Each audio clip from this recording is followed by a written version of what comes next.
हमारा देश संपूर्ण दुनिया का विश्वगुरु था। अनेक राजाओं के राज्यों से मंडित था। कवि चक्रवर्ती सम्राट भी होते थे। 1000 साल तक आक्रामकों के पैरों तले रौंदा गया। पारतंत्र में जीना पड़ा। धर्मस्थलों की सब बातों की हानि हुई। वो वैभव के दिन नहीं रहे, वो आक्रमण के दिन भी चले गए। अब राम मंदिर पर झंडा फहराने वाले।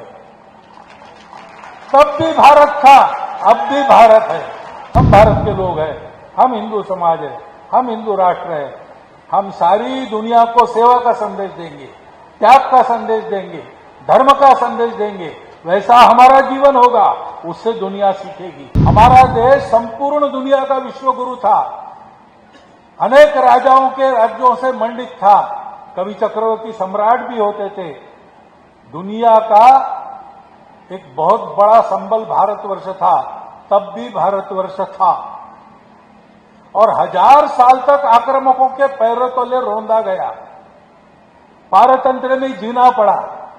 धर्मस्थलों की सब बातों की हानि हुई। जबरदस्ती मतांतरण होने लगा। ये सब था, तब भी भारत था।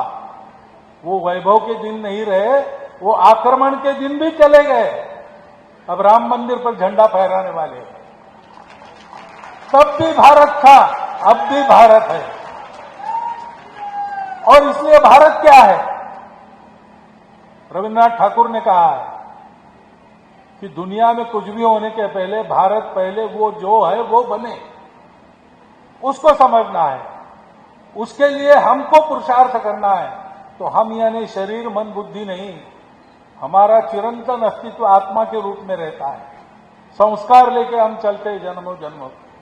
हम है ये समझकर, सारा भय छोड़कर, कर्तृत्व पुरुषार्थ इस राह पर चलना, फल की चिंता किए बिना।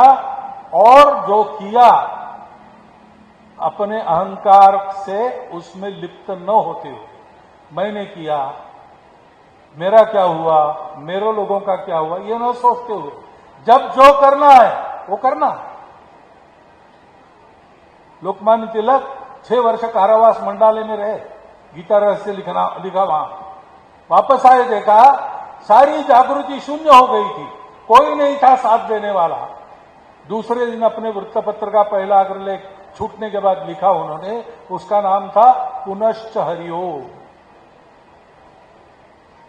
प्रथम प्रतिबंध के बाद पूजनीय गुरुजी को कार्यकर्ताओं ने कहा कि अब अपनी हालत जो हो गई है, ये शाखा वगैरह नहीं चल सकता, ऐसा लगता है, कुछ और करना चाहिए।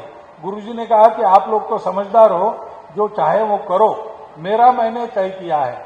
आप लोग आएंगे साथ तो आपके साथ, आप नहीं आएंगे तो आपके बिना। मैं फिर से 5 बालकों को हाथ में लेकर मोहिते सायन शाखा शुरू करूंगा। ये है, हमको करते रहना है।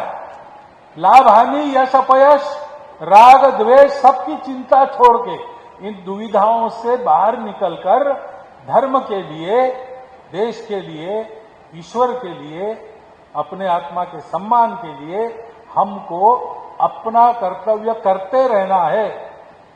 उससे क्या मिलेगा ये सवाल नहीं करना, अपना धर्म चलना। हम भारत के लोग हैं, हम हिंदू समाज है, हम हिंदू राष्ट्र है। हम सारी दुनिया को सेवा का संदेश देंगे, त्याग का संदेश देंगे, धर्म का संदेश देंगे। वैसा हमारा जीवन होगा, उससे दुनिया सीखेगी। और ऐसा हमारा जीवन हो, इसलिए हमें करना क्या है? तो हमारी सभी परंपराओं का, जो भारत में आज तक हो गई उन सब का, और भारत में आगे होगी उनका भी, या यूं कहे कि विश्व में विज्ञान और अध्यात्म के बारे में जितना विचार पहले हुआ है और बाद में भी होगा, उन सब का निचोड़ हमारे हाथ में 700 श्लोकों में भगवान व्यास ने दिया है, श्रीमद् भगवद गीता के रूप में। सदा के लिए हमारे लिए एक दीप है, उसका अध्ययन करना, उसका अर्थ समझना, आज की परिस्थिति में आचरण के रूप में उसका अर्थ क्या होता है वो जान लेना। छोटी छोटी पुस्तिकाएं महाराष्ट्र ने प्रकाशित की है, और उसके अनुसार अपने जीवन में परिवर्तन लाना।